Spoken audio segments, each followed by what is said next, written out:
What up, familia? It's your favorite Puerto Rican Brooklyn Philly here with another message. And I'm not going to lie to you. I'm going to make the disclaimer right away. Trigger warning. I've been in my bag. Look at the sirens. Yeah.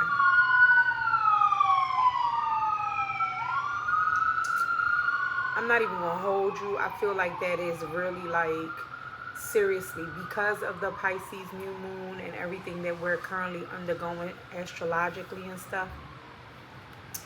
I really do not suggest that if you're not in the right space of mind to like watch this video at this time. Maybe you kind of bookmark it for another time. It is very much Pisces Virgo interaction going on right now, where Pisces is going in deep. Remember, Pisces is like the bottom of the ocean.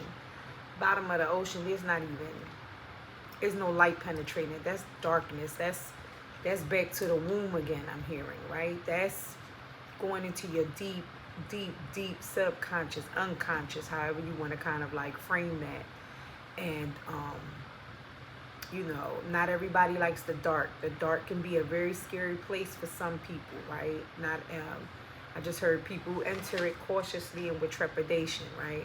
I'm now hearing that movie Orion in the Dark is a kids movie.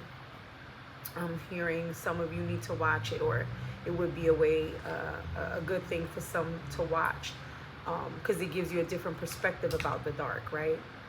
Um, there's brilliance, resilience, beauty in the darkness, right? As much as we want to sometimes shy away from it and are fear mongered about it, right? Anything dark and black, right?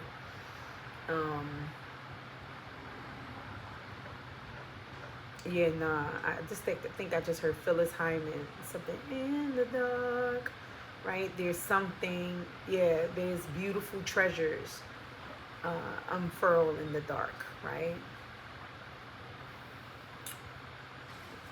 So yeah, that's the disclaimer. I want to put it out there.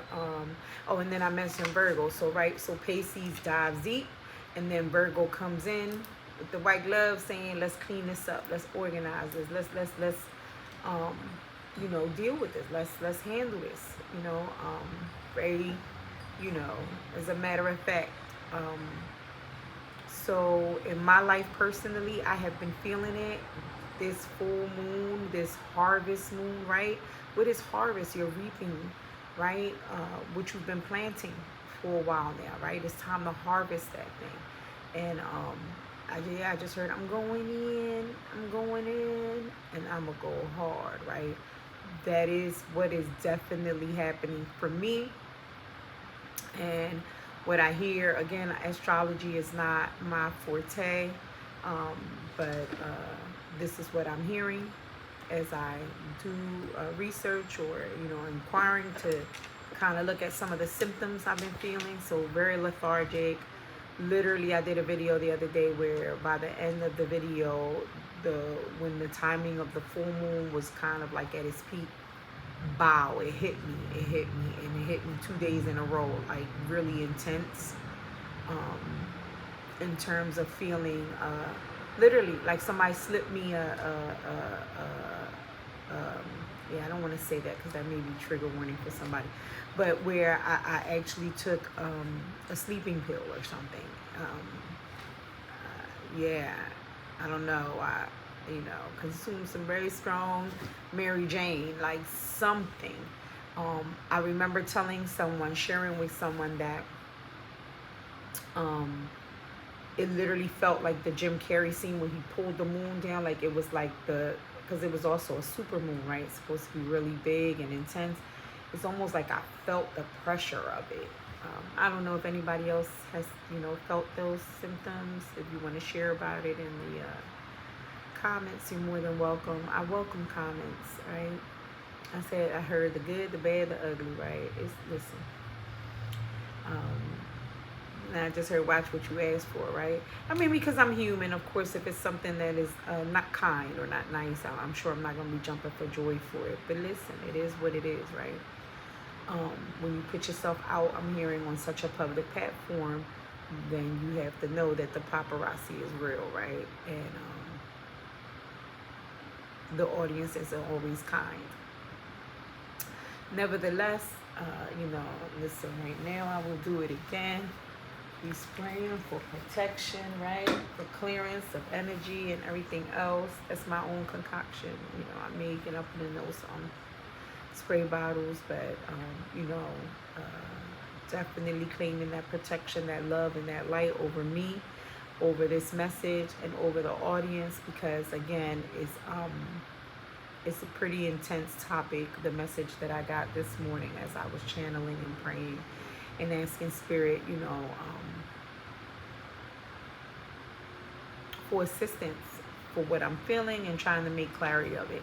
And what I heard, to not just keep prolonging it, is I heard this journey of self-healing,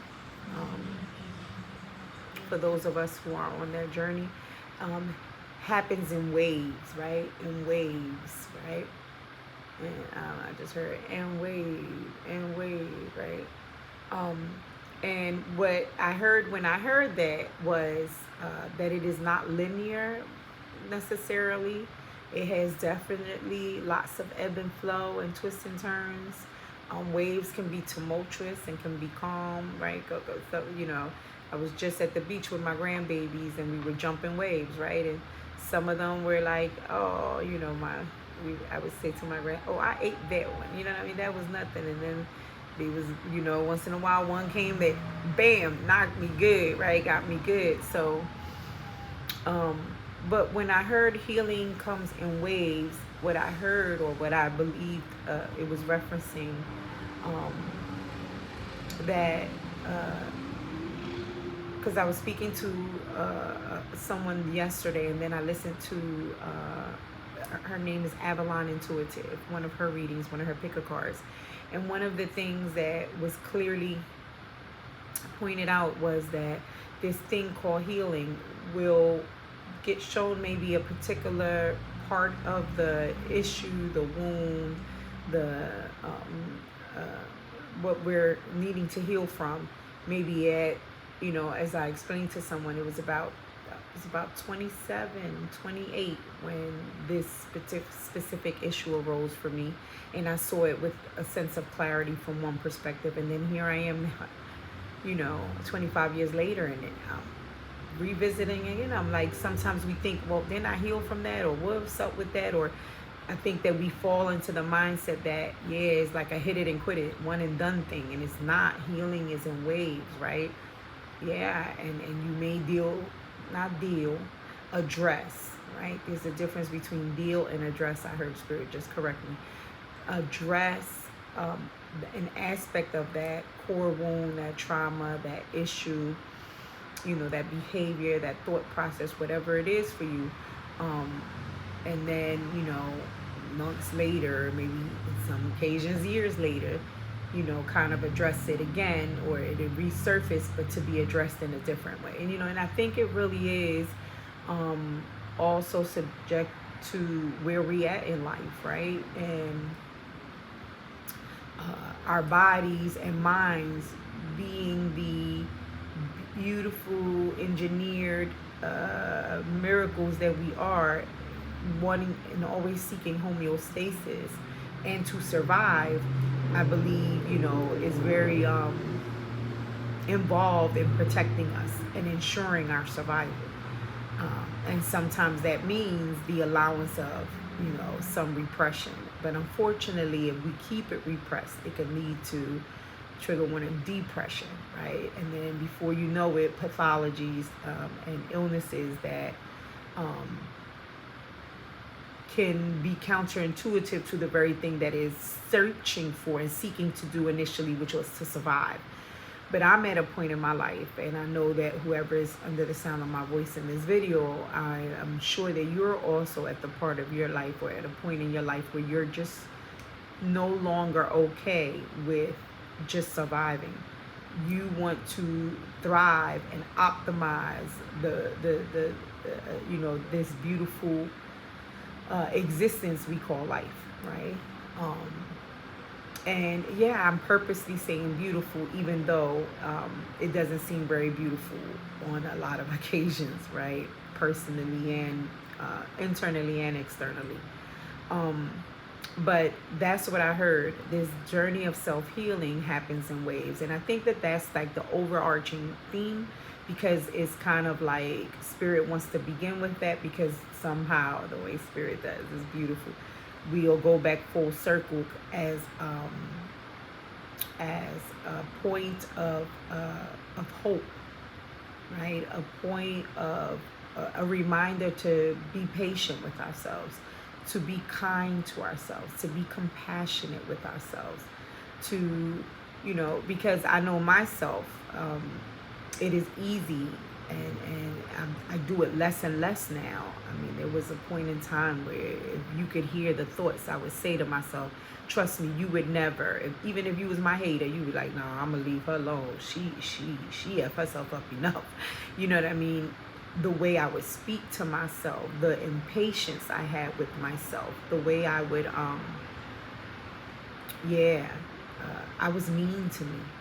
I was very impatient, not very compassionate, not empathic with myself. I knew how to do that for everybody else, but I did not know how to do that to me,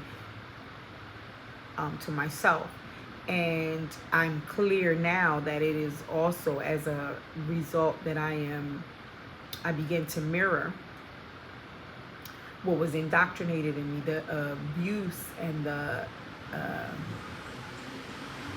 conduct and behavior that was reflected upon me, which was fortunately around some family members and community members in my life, nature, nurture, that also for their own, because of their own trauma and their own shortcomings, thought that that's the way I should be talked to even as a child.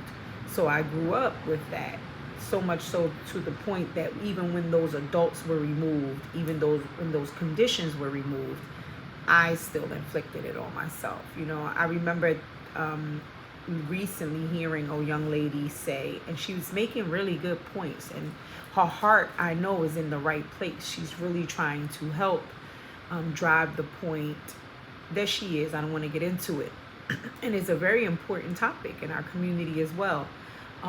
But I knew I no longer wanted that, or like it was like the straw that broke the camel's back in respect to that, when she said, see, I have to talk to you like this, or ignorant. Some people want to say, why am I cursing? Why am I, you so mean, you so ignorant, why you talking to me like that? It's because that's the only way you would listen. And see, that was bullshit. I called it. And that's when, because I was listening to her for a couple of videos, and even agreeing because there were some valid points. And initially, the way she even was talking to me, I thought I deserved, right? And not even although she wasn't speaking to me directly, but if you're her audience, what she's saying is, it's to you. You're listening for a reason. And it was, I guess, by the second or third video that I said, hold the F up. No, the F I don't. No, you will not talk to me like that. And see, initially she never said that in the video. She's just talking to you like that. But then this video, she made a point to say, well, see, this is why I have to talk to you like that, because this is the only way you would listen. And I remember like individuals like my father and other authority figures and people who abuse their power in many different ways, trigger warnings. That was their justification and their rationalization as to why they were yelling at me, or why they were cursing at me, or why they were disrespecting or violating, and that somehow I made them, right? That they didn't have any accountability, they didn't have any control over their sexual body parts, their mouth, their actions, or anything. It was all my fault, and I deserved to be either treated or talked to like that. And that was a lie. That is a lie. We're all responsible for how we respond, our actions, our words, our behaviors. That is our responsibility. And that is real, because some of the same people who acted so out of control with me, I would notice that with others, they wouldn't act out of control. So they had common sense, right? Or if there was another authority figure, like a cop around or something, they definitely would be classified in my eyes at that point as straight up bitches, right? With a B. So it was clear that you had self-control. You knew when to do it and when not to do it, and who to do it to and who not to do it to. But because you knew you could get away with it with me, and as a child, I was a child, and it was not much power or control I had. I was under your roof, or in your school, or in your whatever environment that I was in, under your babysitting, right? But then so much so that I carried it into my adulthood and even into some relationships. So when a friend or even a lover would disrespect me in that way, even though I was never a straight up punk and just like always cowtail, even though if I would fight back or whatever, then I would, even when I fought back because I knew I was right, I would go back, feel guilty, and wind up going back to the person and apologizing to them for my role, and then not even holding them accountable for how they still, their violations, their lack of respect, and so on and so forth. So, yeah, that's a lot, and we're 16 minutes in. I noticed that Spirit has that happening in these videos. I don't know, maybe if you're thinking you're jumping on here and you're just gonna get a bunch of cards just thrown at you automatically. And I'm not saying that in some videos I don't, but it just seems like this is how I flow. And if you're still here, then that's what's up. I hope it's helping you, right? And that's why you're hanging on. I would dare say that, yeah, I almost didn't want to say it because I feel like I don't want to feel like I'm promoting anything, but it is the truth. There is this reality that there is something called an algorithm, and that the way this video can reach more people is if you hit something called a like button, right? And I do believe in this thing called energy and reciprocity and an exchange of energy. So yeah, it is what it is. So if you feel so inclined, I ain't pressuring nobody, but hit that like button. And without further ado, let's go in. So I got posed with, in this channeling, 5 questions. And they are as follow. One was, what are the core wounds, right? Because Pisces wants to get to the core. That's the depth, right? 2, what is it that I pushed down? What is it that I repressed? What is it that I depressed to the point that it aided in this core wound or caused this core wound, right? 3, what are some triggers that are help me identify this core wound? And I want to drop a pearl that was dropped in my lap by Spirit a couple months ago, and was showing me that I didn't even know I was doing this, and I was doing this. One of the things is, and not saying that I always did this, but more recently when I began to try to really look at myself, and because at the end of the day, you got to hit rock bottom somehow when you just get tired of being tired and tired of finding yourself in the same cycle with just different players, right? You're in the same effing game, and the only thing that's changed is the players. I remember hearing something, you dating the same dude, he just got different sneakers. You know what I'm saying? So it's like, at some point, I had to begin to question, well, it can't be always other people. What is it about me? What am I doing? Because I'm clearly continuing to repeat some of these scenarios, and they ain't cool. They leave me broke, busted, and disgusted, and heartbroken. And I don't like none of those things, right? None of them feel good to me. But one thing I remember recently telling somebody I love and care for deeply, out of love, that triggers are a good thing, right? And I get it. In the context of the conversation and why we were having it and stuff, it was hard to accept at that time for anyone, I'm sure. Not justifying, but I'm just being real, right? And that's another thing. Just because you have a revelation, that doesn't mean everybody else around you. It's like when people first come to Jesus moments and they want to go back around and tell everybody about Jesus now, all of a sudden. because you excited, you just found some new piece of information that you find invaluable, that is truly helping you in some way, and you just now want to help everybody, lottie lottie and everybody. But not everybody, just like it took, like, healing is in waves, just like it took that wave for you to hit that and to get that point or whatever. The same for other people. So, but what I would, and then, the person, like, that was in the front. I mean, so much so that they blew, right? It was like, what you mean triggers is toxic? No, I don't want to be around nothing and no one. It's toxic, that trigger me. That's some BS. That's taking away my peace. And all of that is true. Triggers feel like ish. They definitely cause internal chaos. Don't feel peaceful. Nothing cute. Nothing fun. Nothing loving. None of those feelings arise when we're discussing or addressing triggers, right? I mean, at least for me. But what I learned was, and the reason I was saying that, because I was at a point in my life, and I have to remember, I have to respect other people's journey as well and where they at. But as for me and my house, right, my temple, I was at a point where I was like cocky with it, like, trigger, come on, like, I need to see, like, identify yourself. It's kind of like, almost like when you have enemies, but there's this distinction between a frenemy and an enemy, right? Because the enemy, at least the enemy lets you know, I don't like you, but, you know what I'm saying, and keep it gully and gangster with you, so you could be like, oh, okay, now I know what's up. Sirens again. Right? Triggers are like sirens, I'm hearing, right?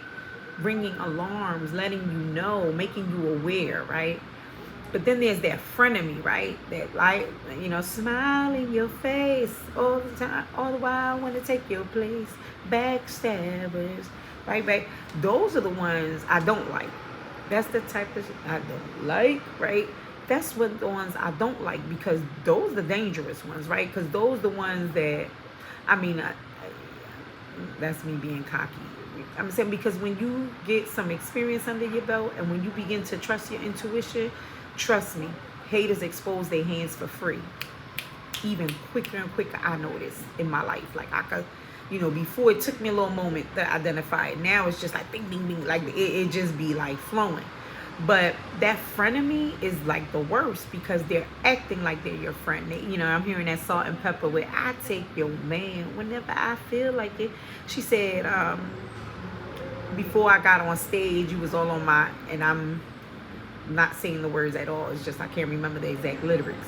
But it's the lyrics where she's saying, right before I got on stage, you was all on my jock, and then I heard you was talking about me, right? And then, they diss her and they say, well, what you got? You know what I'm saying? But it's like that, right? And I would prefer the knowing who my enemy is, as opposed to you trying to stab me in my back, right? So that's how I feel about triggers now. Because if I'm being triggered by something you said, or something on a movie, or something in a song, or some scenario at work, a supervisor, a colleague, or whatever, now that becomes an optimal opportunity for me to say, why that F with me so bad? What's up with that? Right? What's going on there? They just said that, and that just did a whole lot of inside of me. What's up with that, right? What's going on there? And it becomes a healing point for me, right? And again, I'm not saying I enjoy it, because it means confronting, some of those monsters under the bed, or in the dark, or in the closet, that I was afraid of, that I had repressed for a reason, right? And it means maybe 9 times out of 10, I'm going to be crying, boogies all out my nose, feelings of emotions of rage and anger may, surface as a result, because it's really pinpointing something deeper that, I experienced, or something, or that somebody did to me. But again, the only way, it's kind of like using that analogy that we tend to like as a fallback, which is another thing, automatic thought responses. But you know, if you know anything, or no need to know, I don't know anything about gardening, is that if you just mow the grass and in the grass there's weeds and you just mow it, it's just going to root back up again because you didn't grab it from the root. So the only way to address it from the root is to identify it, to see what it is, why it was there, and then to begin to look at ways to uproot it, right? To eliminate it. Because if not, trust me, it's going to be a trigger in your 20s. It will forever be a trigger. If you don't address it, it will forever be a trigger. Like, it's just the reality. I didn't make that rule up. I don't know why I got to be like that. I mean, but that has been, if somebody else has experienced something different, let me know. But as you know, in my limited, because you know I'm only 50 years old. It's not like I'm the wise all, end all, be all. You know, I'm not God or anything. But in my understanding of it so far, whenever I fail to address something, particularly at the root, it just kept resurfacing. It just kept popping back up with a different smile, a different, you know. Now I just heard Glorilla. One guy, I got a light skinned in a dark skinned ways, hey, right? It just keeps popping up. It, you know, like Jack in a Box, like boom, here I am again. And I think it goes back to what I mentioned earlier. Like, you just got to be tired of being tired. Like, you know, kind of like that Alcoholics Anonymous, Narcotics, like it hit rock bottom with, you know, and I did. I was like, I don't want to be here no more.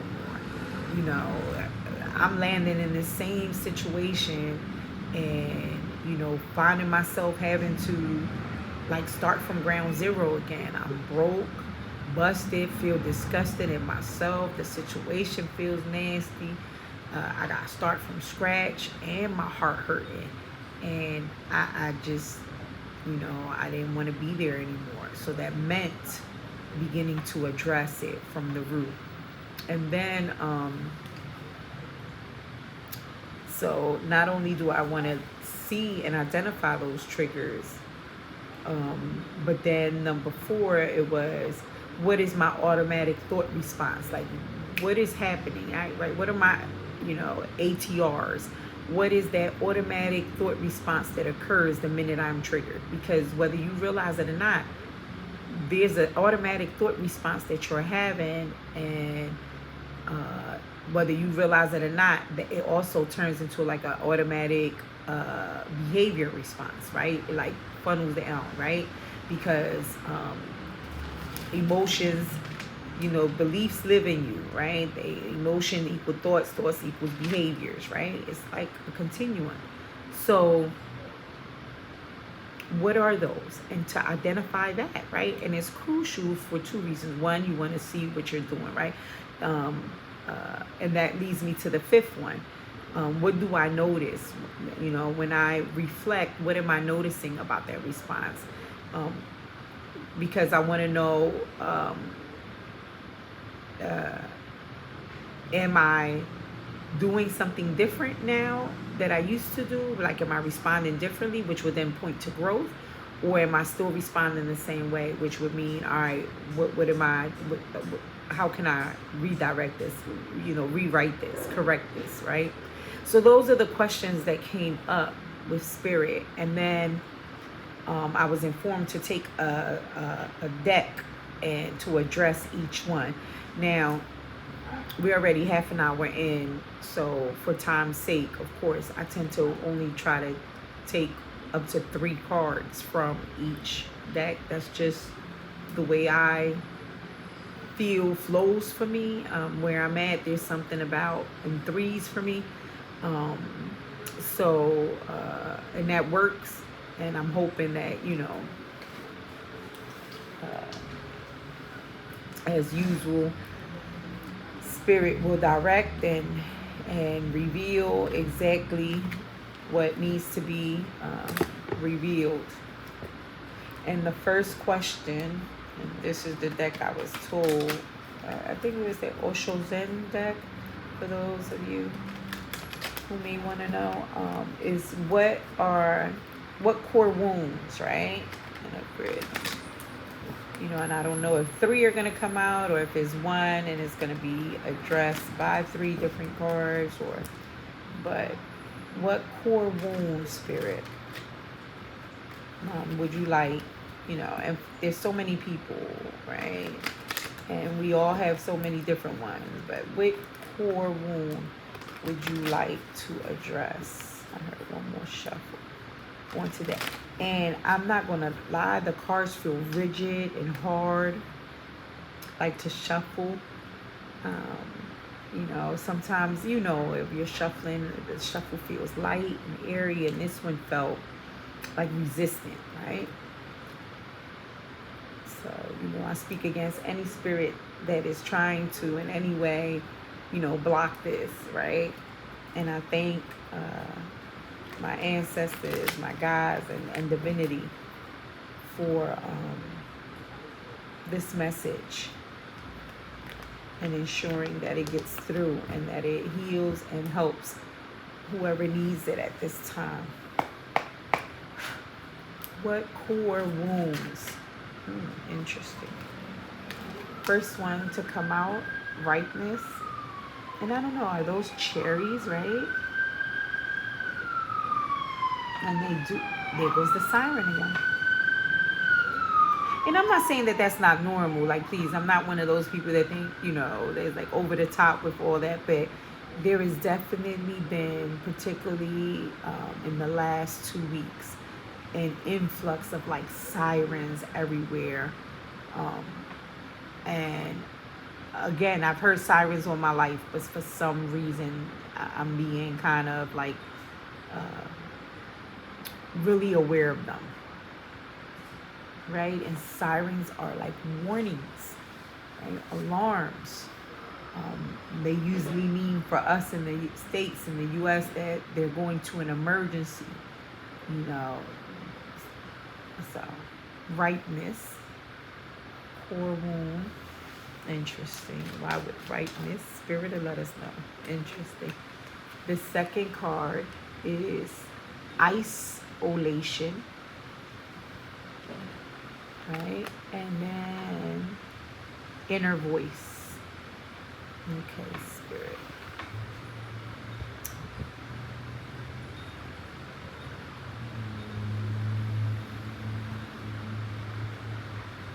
And I just looked at the bottom of the deck and I saw 3 women celebration dancing in the rain. And I am not going to lie, guys. I am perplexed at this point. Give me a moment while I take a look at these cards. So automatically when I saw cherries and I saw ripeness, right? When something is ripe, it means it's good for the picking. Juicy, plump.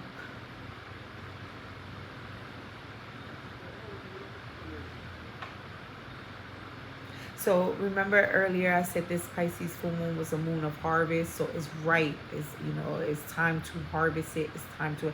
So now I'm hearing it is time to address that. Like, we are in an appropriate time. Because like I said, this Pisces Virgo, this what's happening astrologically, this lunar eclipse. We're about to hit a solar eclipse in the first week of October, I think. And so I'm hearing like we're at the, it's like divine timing for this kind of message, this kind of healing, these kind of core wounds or deep-rooted issues to unfold, to emerge, right? To come back up, right? Again, it's interesting because I just heard, right? Normally there are times when it's not, where uncovering some things at that moment for that specific individual could do more harm than good, can re-traumatize a person, I'm hearing. But no, not this time. The time is right. This is perfect timing to address. And isolation, right? I just heard, I got an icebox where my heart used to be. Icebox where how you go? I'm so cold, I'm so cold, I'm so cold, right? I don't want to be lost up in this cold, cold world. Don't want to give this up. It'll keep an eye on me, girl. Yeah, there's something about that song. I really wanna get that. I'm tired of fighting. You. Yes, girl, I'm trying, trying. Yeah, that used to be the song. Don't play with me. I played the ice box, pop lock into it. Um, and he's admitting in the song that that due to past hurts, that due to past events, it created walls. It created it. He encased his heart, but in like a block of ice, right? For fear that if it beats again, that if it gets vulnerable again, he would get hurt again, right? So there's a core wound for us, for whoever I'm speaking to, right? That wants to address how, and then isolation, I'm hearing. For some, this wound has caused you to isolate yourself, where you become like a recluse, right? Like where you just don't even want to interact with the world anymore. You're afraid to date again, to be social. I'm hearing for some of you, you become even, you're even dealing with social anxiety, right? Um, being back in crowds or interacting with people, right? It's gotten that profound for some of us. And um,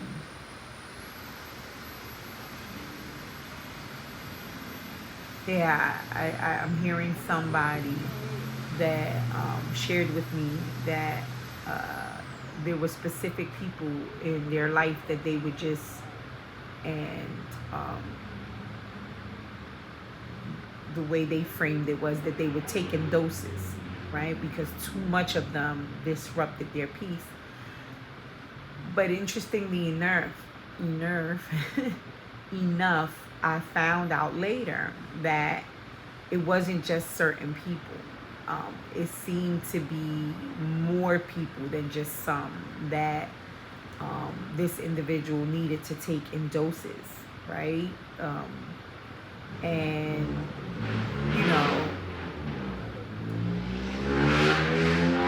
I'm hearing, walls are meant to protect us, right?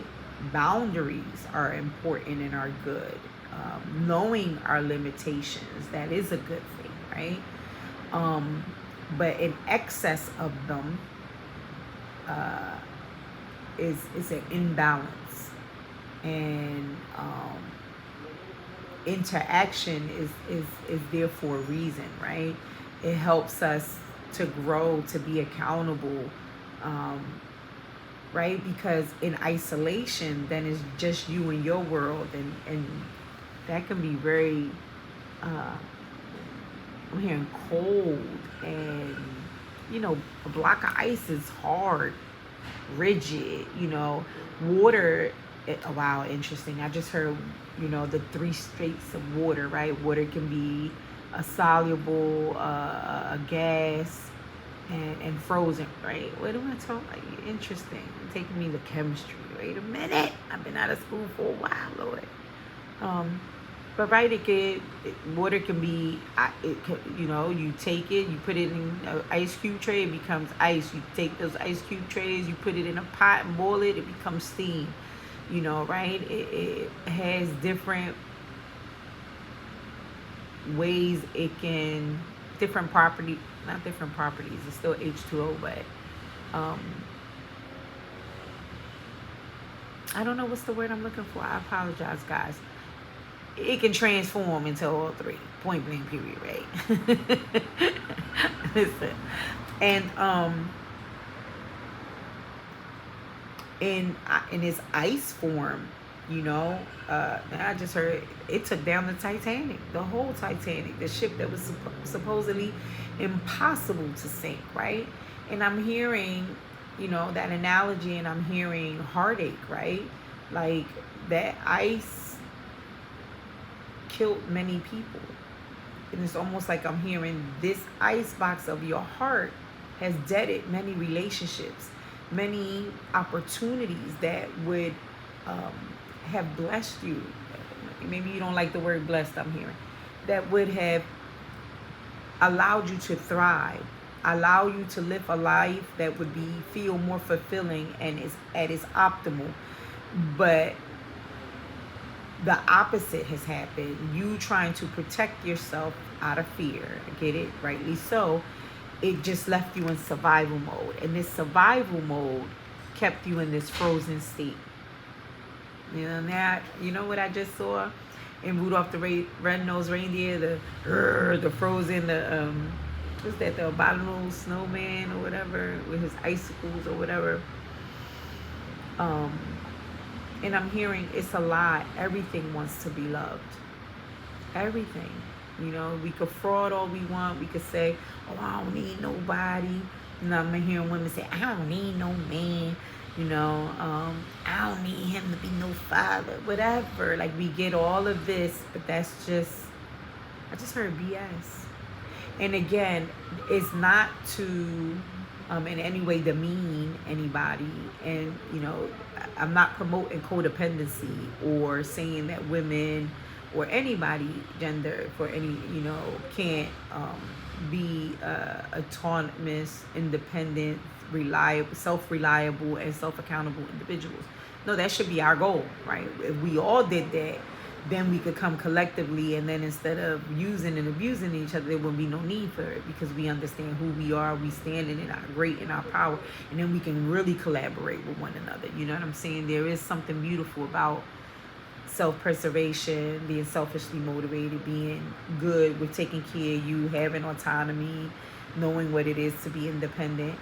But when you then are going to relate with other people, whether it's through friends, co-workers, or partnerships and relationships, it then does have to take on a different form, right? A more malleable one, right? One that can ebb and flow back to healing in waves.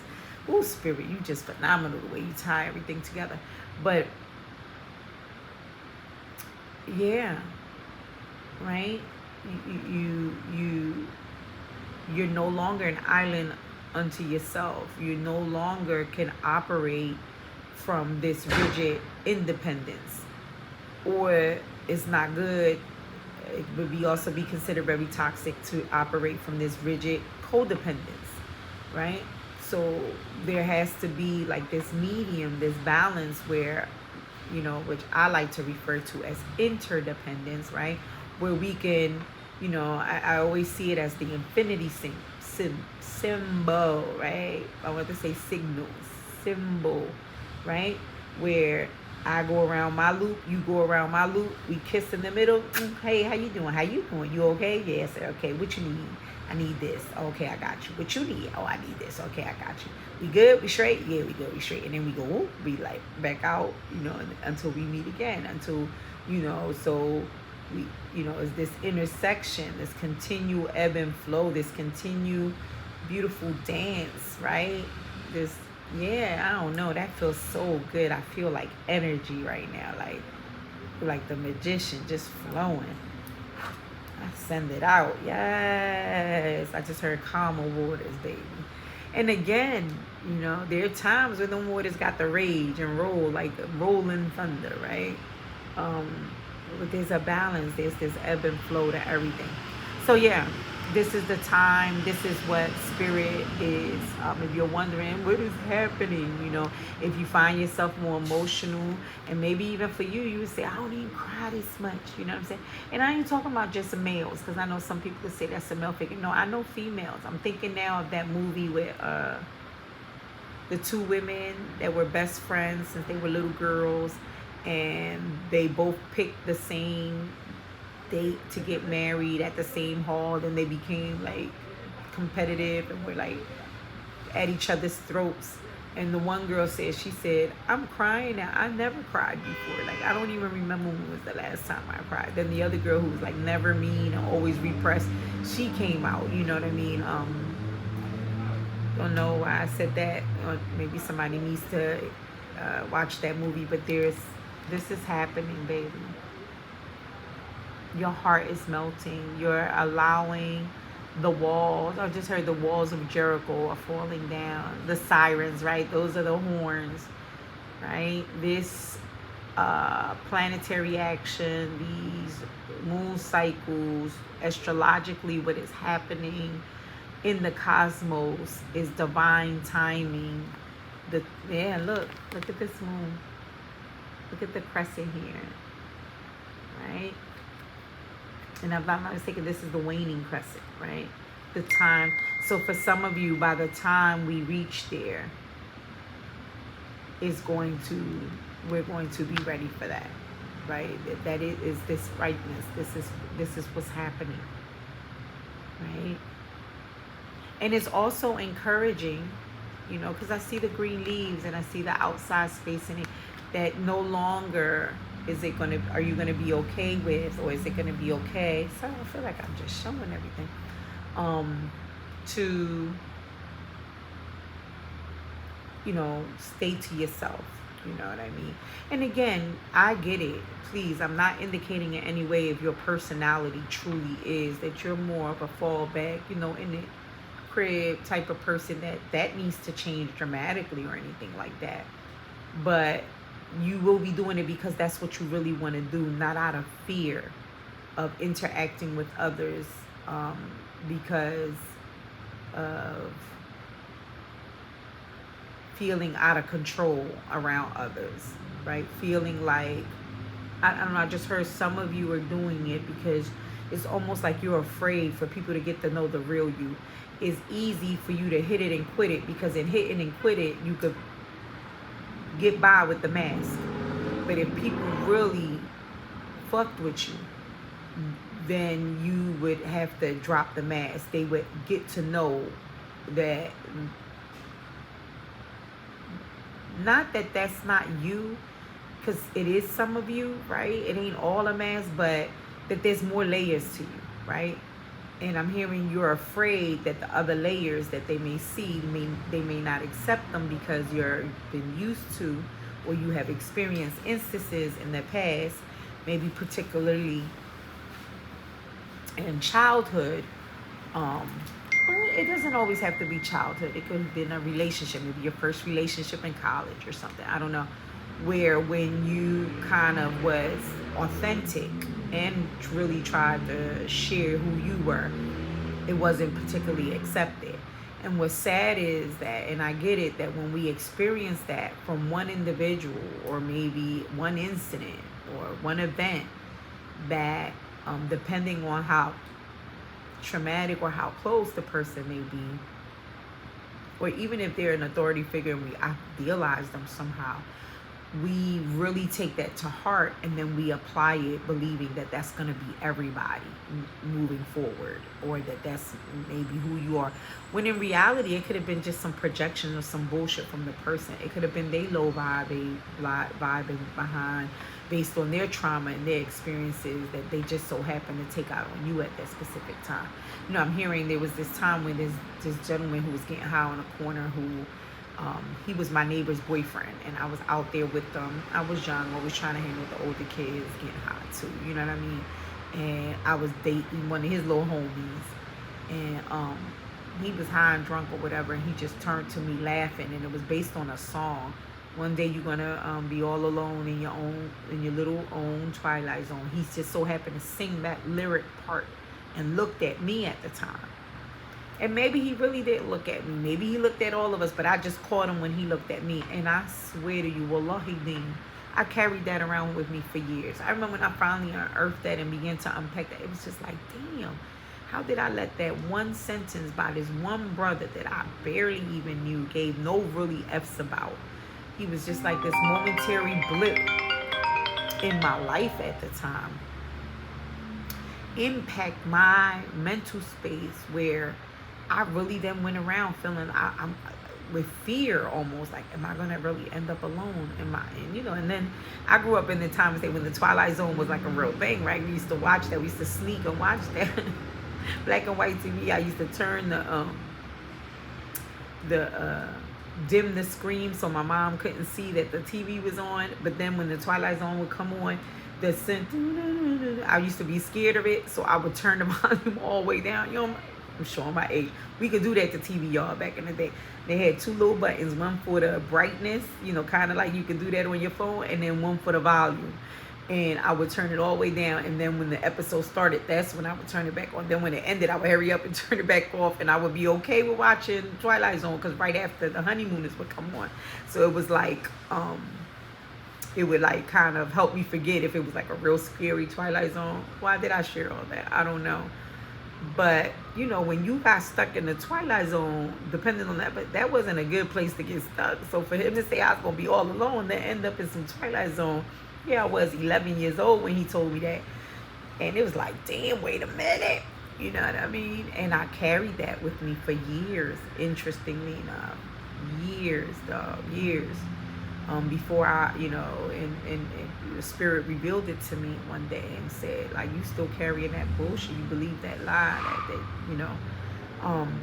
So yeah, there's some lies that are being melted away, some ideologies, some beliefs or whatever that is helping you melt away. Again, I see if you crying your ass off, you know, don't think it weird, don't think it's strange, embrace it, feel it.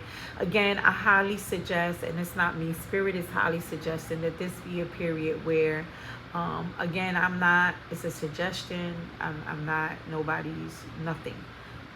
But it would behoove you if during this time when you're unearthing some of these things that need to shift, that you refrain from numbing in any way. If you could refrain from, or even limit, right? Because we're all at different places of our life.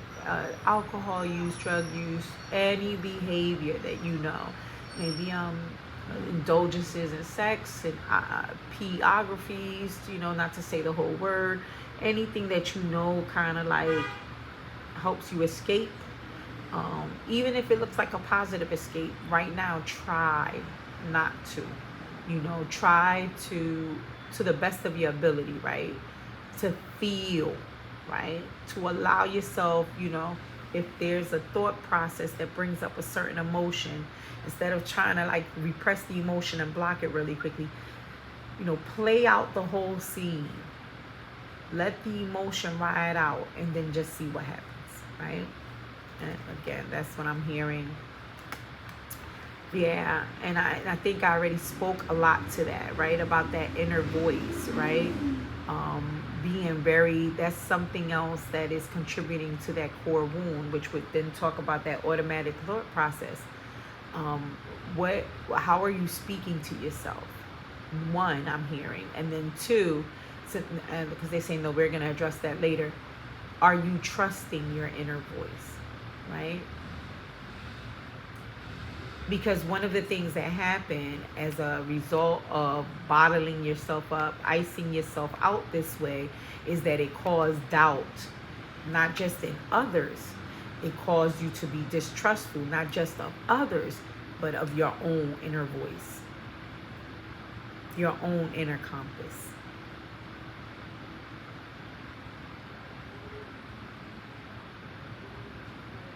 And again, now I'm hearing it a little differently. This celebration, right? Because they're out there in the rain, not hearing nothing. Rain is falling and everything like that. On one end, I'm hearing for some of you, this is what we want, right? This freedom for you to celebrate like this again. But when I'm talking about that numbing process and that doubting that inner voice, is, you know, is overindulging in this, doing too much of this, right?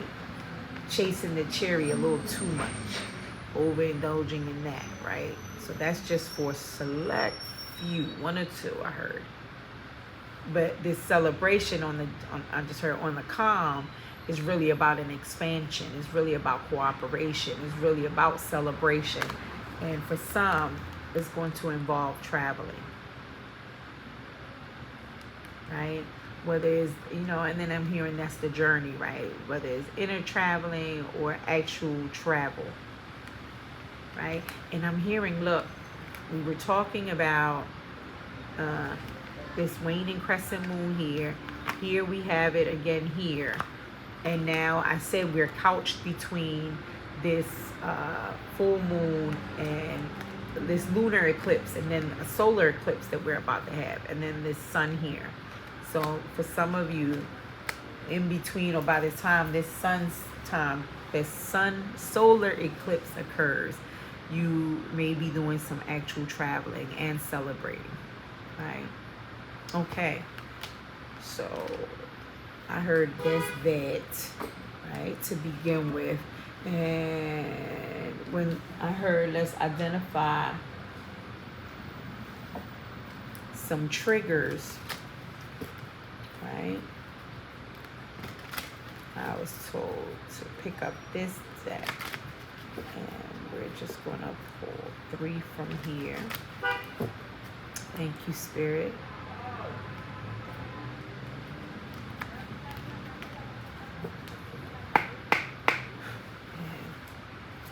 What triggers, which, and it's hundreds of them, right, for so many different people, but we're gonna spirit of perfection, right? Interest. And look, she's got this fruit, right? I don't know, it just reminded me of that ripeness. Oh, and it's 2 individuals. Look at this. We'll talk about it in a minute. Interesting. Perfection, right? Maybe feeling like we need to get another one flip through and I didn't see it. Yeah. This trigger that makes us feel that we have to be perfect at something. Okay, 2 minutes, Spirit. They say you take the first one then. Insecurity. Interesting. I'm very intrigued by the fact that these are 2 red. These are chakra cards as well. So it is addressing this lower chakra. Right? Interestingly enough. And one more, Spirit, please and thank you. So perfection, insecurity, and yeah, we got one. Gratitude. Interesting. I don't know how gratitude could be a trigger. I just got chills throughout the whole side. Make sure no everything flipped over. And I just heard abundance. So these triggers are in relationship to abundance. You know, I heard someone say that your self-worth is money related. That money correlates to one's sense of self-worth. Interesting, right? Maybe someone wants to do a little more research, dig a little deeper. And I just heard dig a little deeper, right? From Princess and the Frog, Old Mother Obi. And yeah, right? Tiana wanted more money for her restaurant, and the prince wanted more money for power and P, right? Ussy. Interesting, it's coming out that way. And they thought that those things, the power and the money, power, and respect is what you need in life. Little Kim and them, right? And that's what they needed, right? That's what solved their problems. And Mother Obi was like, they didn't get it, right? At the end of the song, it's like, no, dig a little deeper. It's deeper than that. That's the surface level shit, right? You think it's about this. You think it's about the money. You think once you get the money, then you get the power, then you get the respect. You think that that's what it is, and it's not. Then I see a contrast between 2 people. This came out yesterday, right? Where one looks like, because of this whole money situation and not wanting to address it and really understand that it's some surface bullshit, the way that they're looking at it. Not to say that there isn't any value in money, right? But money is a resource, right? And it's not to be correlated to your self-worth. You know, the fact that you do or don't have it shouldn't change who you are at the core, your sense of self-worth. But for this man, it does, to the point, look, he losing his mind without it, and even, wow, numbing and drinking, which, no, not at this time. Whereas this individual is taking this Pisces full moon or this opportunity to see how, you know, what can I do, right? To get what I have lost, to gain this abundance, right? That's interesting. That's a whole little side note that happened. So perfection.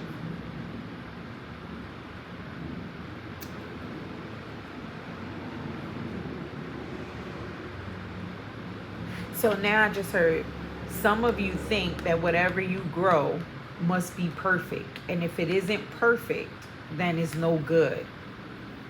Right? Interesting.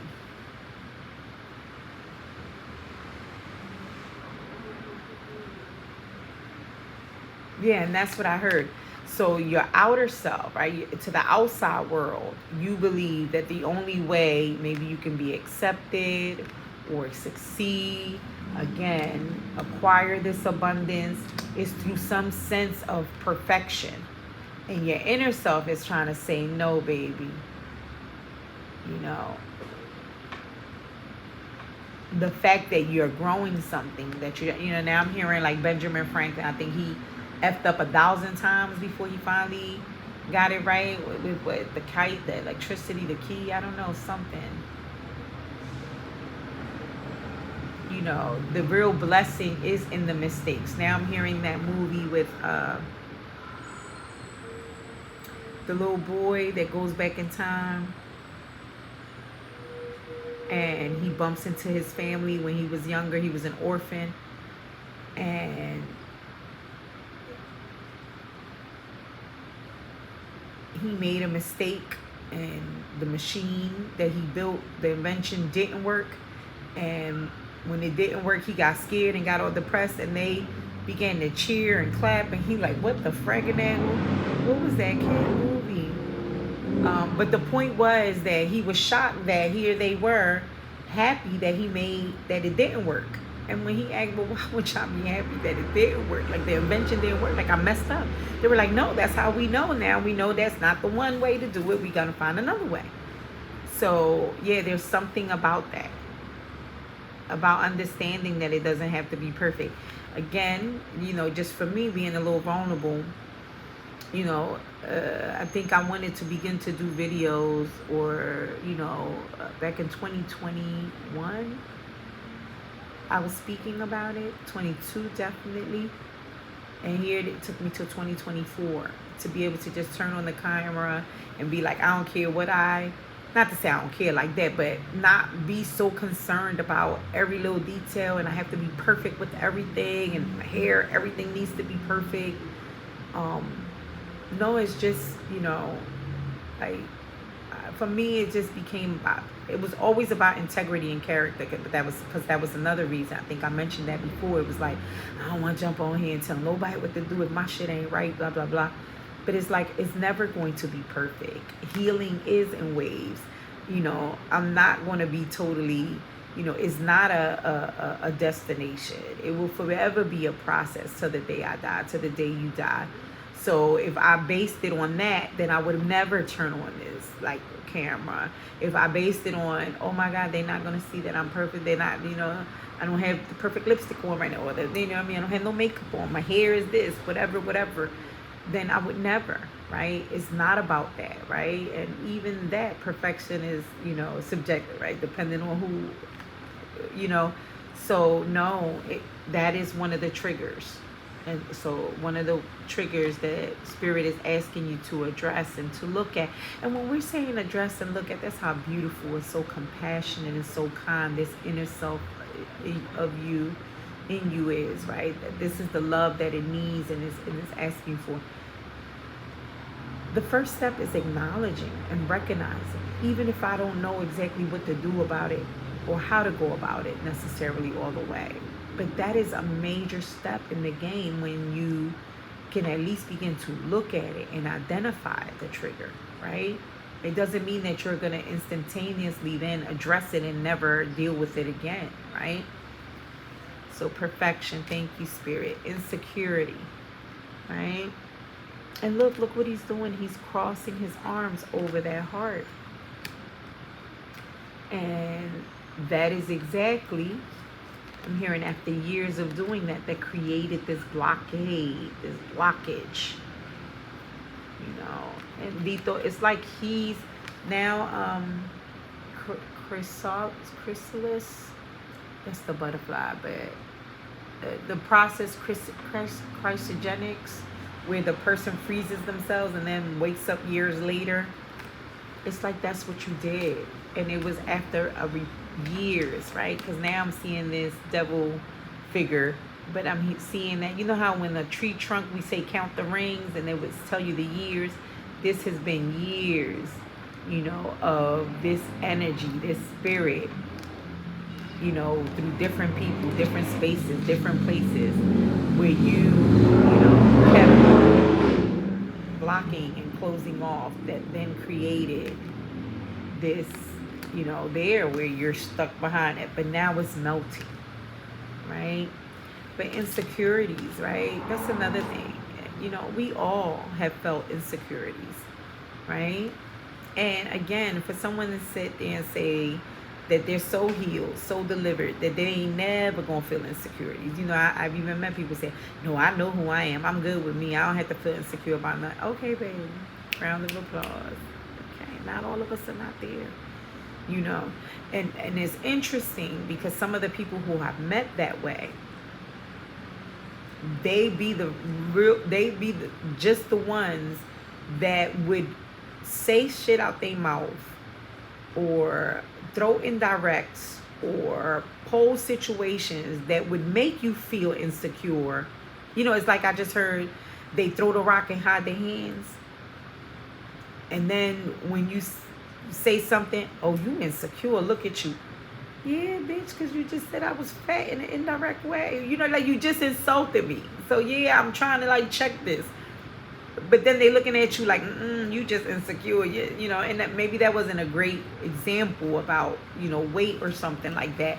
But I just, spirit, like, they know. If you know, you know. You know what you felt that before.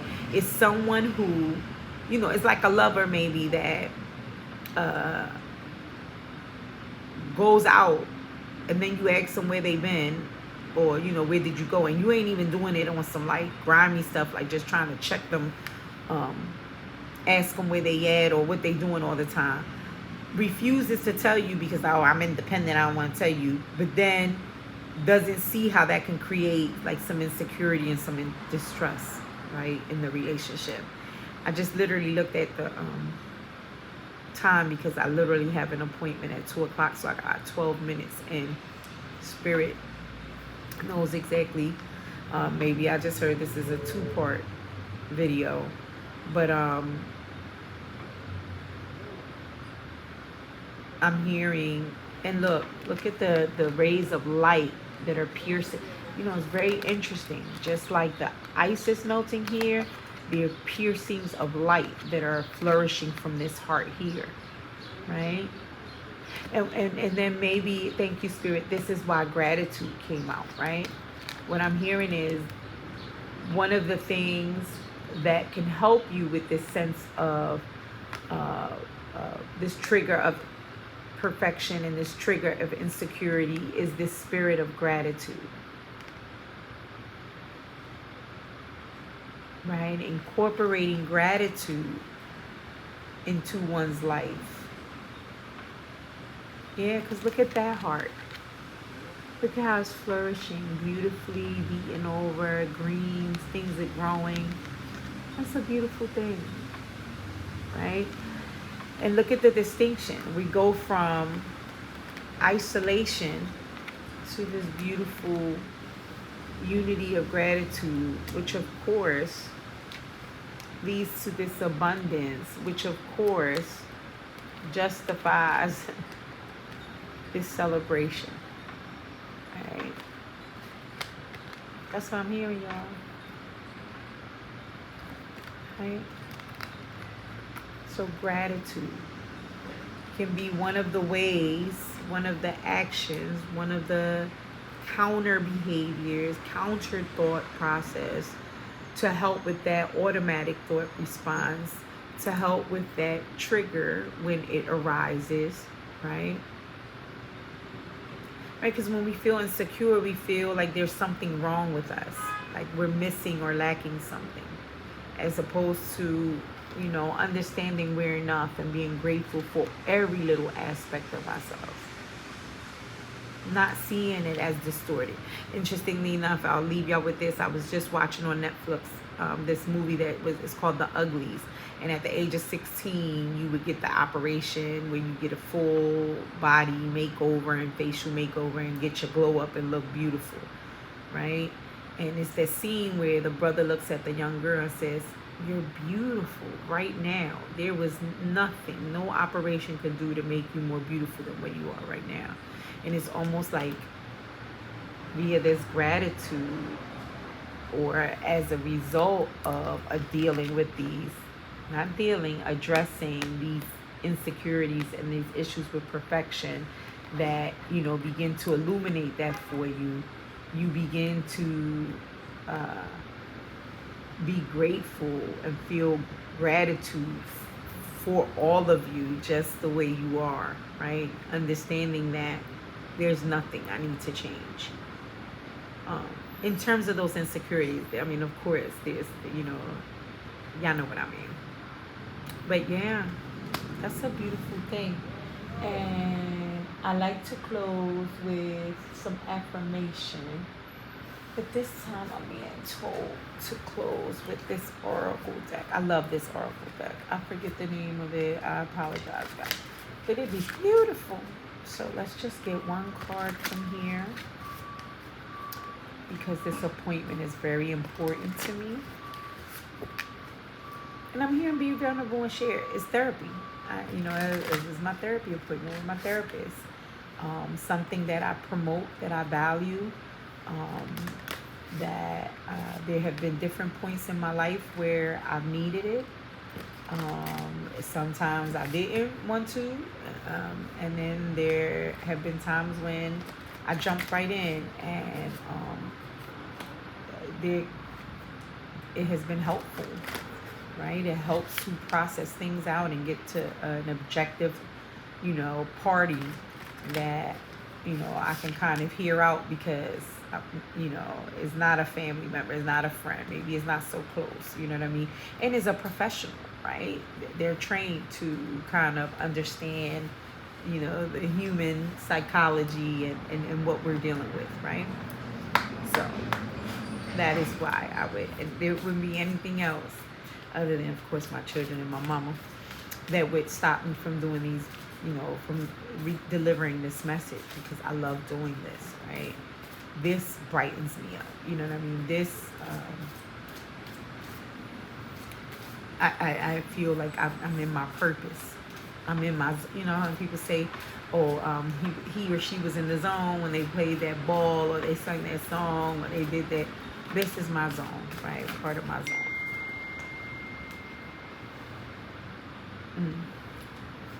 That's my girlfriend from New York. She trying to go to Jamaica. She's calling me. It's like some interesting revision, right? Yes. Oh my God, why did I just see Khaleesi and the Dragon? If you know, you know. That's what I was about to say, Dungeons and Dragons. No, Game of Thrones. The series Game of Thrones. Right? That was a powerful scene, though. If you know, you know. And Khaleesi unleashed it, you know, discovered the dragons in it. It was yes. It's a phoenix rising moment, right? Revision. You know what I just heard? The beauty of it is that there is room for revision, right? And what I heard, since healing is in waves, and since it's a lifelong journey, as long as you got, there's always room for revision.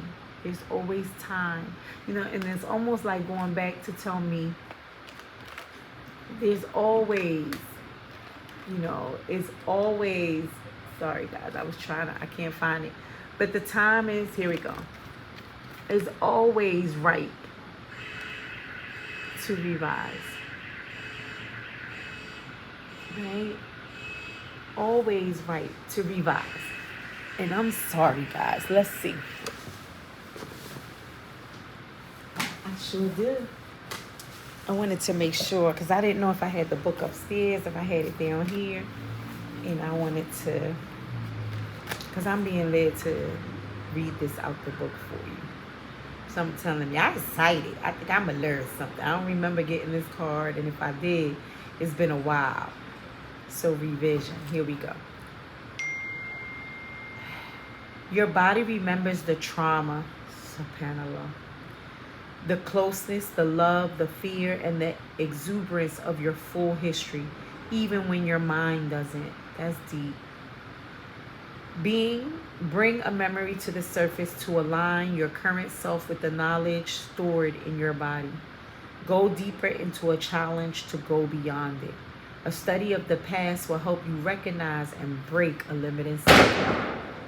That just scared the shit out of me. And obviously out of BK too. It's okay, big boy. Go lay down. Spiritual meaning. And that was like just big confirmation. I don't know, I just heard buck buck. I'm talking about Jamaica. So stereotypical. So sorry, y'all. But I S with it. And then it's interesting because we used to go to dollar parties and it was always with our Jamaican friends. You know what I'm saying? But anyway. The memory of creation is stored within the ground you walk on. Still your mind, relax, close your eyes, and feel the timeless healing energy of our Mother Earth. There is one love, one breath, and one dream, flowing and evolving through you and this beautiful planet. Touch her, think of her, feel her all around you, and know she is inside your heart. I don't know, I almost say all over your body, Martin Lawrence, Lord help me. Insight, the awareness of a pre-biblical time when large reptiles roamed the earth came into human consciousness in the 1800s. Before that, fossil evidence from the 180 million year Mesozoic era was thought to come from extinct lizards, oversized crocodiles, dragons, or griffins. Interesting. Both. Like the wings could be of a griffin and a dragon. Interesting. The discovery of dinosaurs was followed by a period of keen exploration. New fossils were unearthed, new species identified, and findings collated. From bones in the earth, paleontologists chart the emergence, evolution, and decline of entire species. Interestingly, they found that evolution was not a steady process. They don't just say healing comes in waves. Rather, long periods of stasis where, I'm going to say that again, were followed by short bursts of rapid change that established relatively quickly into yet another long period of permanency. Tell me this is not just like basically saying this healing process.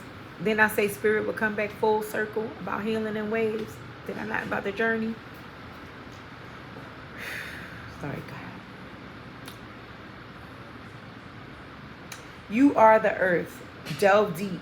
Bring your hidden reality to the surface and align your consciousness, your conscious awareness with the knowledge held in your body.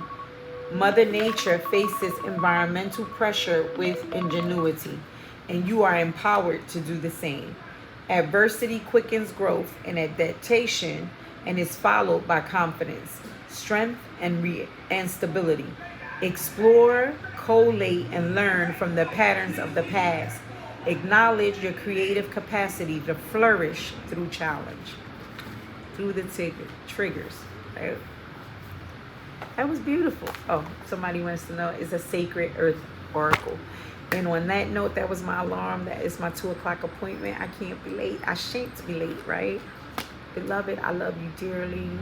Again, if this message in any way resonated and helped you, hit that like button, share it with someone you think it would help. And if you haven't already, if you like the way things flow over here, subscribe. I love you so very much. Oh, my head shot. I so look forward to our next encounter. On that note, have a beautiful day on purpose. And Ashe, Amen, and Amen. Peace.